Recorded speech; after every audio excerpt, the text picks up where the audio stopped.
We want to thank you for tuning in with us today, and we're going to talk to Raymond, who has been healed from a disease. It was a terminal disease.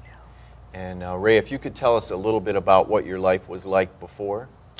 Well, I was involved in music ministry at church, playing the piano, singing, and I also was a professional musician, and I own an airport limousine service, and I used to like to travel and go to the gym, work out. So you were athletic, very active. Yeah, pretty much so. Very active. What was your health like at that point? Well, my health was fine. I didn't have any problems. I, was probably in my late 40s, early 50s, and had no problems whatsoever. Okay. I was just enjoying life. No health issues, no symptoms? No, not at that time. Okay. Then what happened after that? Well, it was in the year of 2004. I noticed around June of 2004, I started to get these bronchial, kind of a bronchitis type of symptom, and I kept going to my doctor, and they couldn't really diagnose it exactly, so they gave me antibiotics, and I took about every one that they had until I probably couldn't take no more because I already had the strongest ones. I think it was Levaquin at the time. And what would happen was I would take those, and they'd seem to work for about 2 or 3 days, and then it would come back. And I knew something was wrong because it was chronic.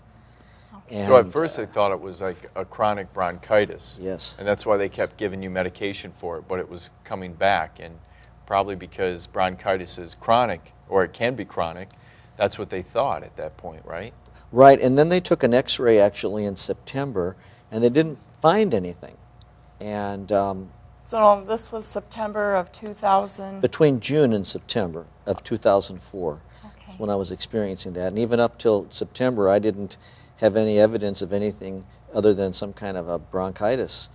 So was it a cough, or yeah, was it a... it was a cough, and I felt this cold kind of feeling in my chest, and I'd always want to cough up, and I couldn't, get anything out, and it was annoying. People would call me on the telephone, and they would say to me, "You sound like you're out of breath," and I didn't even realize that. I just said, "Really?" Okay. I wasn't doing anything. Were you sleepy or tired, or were you able to, do your exercise or work, get up in the morning? I was sometimes getting a little bit weaker and tired, and I did notice there was this kind of cold feeling here. So it actually felt cold there? I felt something inside? There. Inside. Okay. Yeah. Now, how many months did you struggle with this? Well, from June actually through November. Mm-hmm. Wow, that's a long time. Yeah. Now, did you continue to work out? I did, and I actually, took more antibiotics and kept going back to the doctor, and at that point I was getting a little frustrated. Mm-hmm. And what medications, how many different medications did they prescribe at this point? pretty much all of the antibiotics, all the way up to Levaquin, which was one of the strongest ones. Mm-hmm. And I think I finished a course, I might have been on it for 2 or 3 weeks. Now, did they take any blood work at this point? Yeah, they were taking blood, and they weren't finding anything. Were they giving you a good report with that blood work? Well, they just couldn't find anything wrong. Mm-hmm.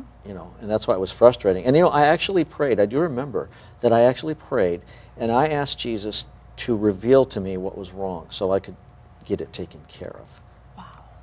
And how many different doctors did you actually go and visit at this point? At that point, it was just 2 doctors from my clinic where I go. Okay. And so at this point, I mean, you've exhausted pretty much all your options. I mean, the doctors weren't finding out what was wrong. I mean, were the doctors saying, well, Raymond, we can't really find out. We've never seen anything like this before.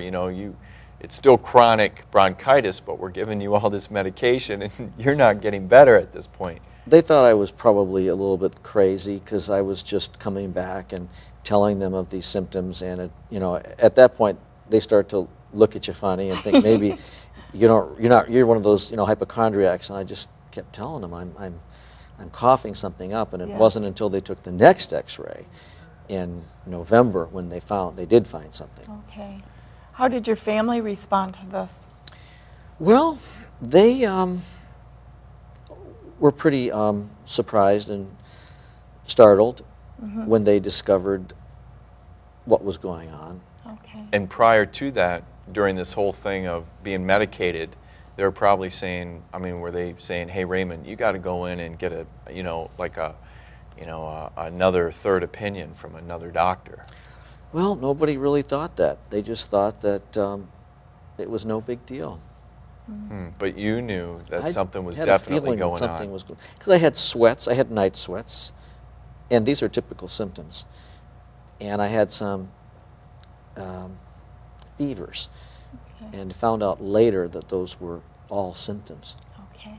So there was some serious stuff going on that your doctors couldn't really catch. At that point. Well, Ray, when we come back, we're going to learn what was going on with Ray. We're going to learn about this diagnosis when we come back. We're back with Raymond, and before we left, he was telling us about his active lifestyle, and then he started to experience some symptoms. He was feeling sick. He was treated by 2 doctors, and for months, Ray, you were not really getting well at this point. No, I wasn't. And then it was actually November of 2004, in the beginning of the month, when I went to see my doctor, Balestes, in Port Charlotte, Florida. And I thought I had pneumonia. And I asked him to check me for pneumonia. So he took an x-ray. And because of what I had, it was a fast-growing cancer. But I didn't know that at the time. That's why it wasn't in the x-ray in September. But it did appear when he took this x-ray, because what happened was he came back to the room and he said to me, well, I've got good news and I've got bad news. He said, the good news is you don't have pneumonia. The bad news is you have a mass in the center of your chest the size of a coconut, and you got more fish to fry than pneumonia. So from the first x-ray to the second x-ray, how many months duration was? Well, that would have been September, October, just 2 months. So within 2 months, within it 2 grew months. to what size? Almost the size of a coconut, maybe a large grapefruit. Now, you brought the x-ray with you today. Yes. So is yes. this what I have in my hand? Yes, that's So it. if you can Those explain that. Well, those are to PET me scans there. You probably won't be able to see them too well, understand, but right there, the mediastinum, Right. I guess there was a tumor that was attached or right in behind that bone, the size of a coconut or a large grapefruit. Oh my gosh. And within 2 months, it grew to that size. it ended up being large cell non-Hodgkin's type B rapid growing lymphoma. And with that type of cancer, they don't do surgery because it's in the lymph node system. Well, now you gave me a report of the CT scan.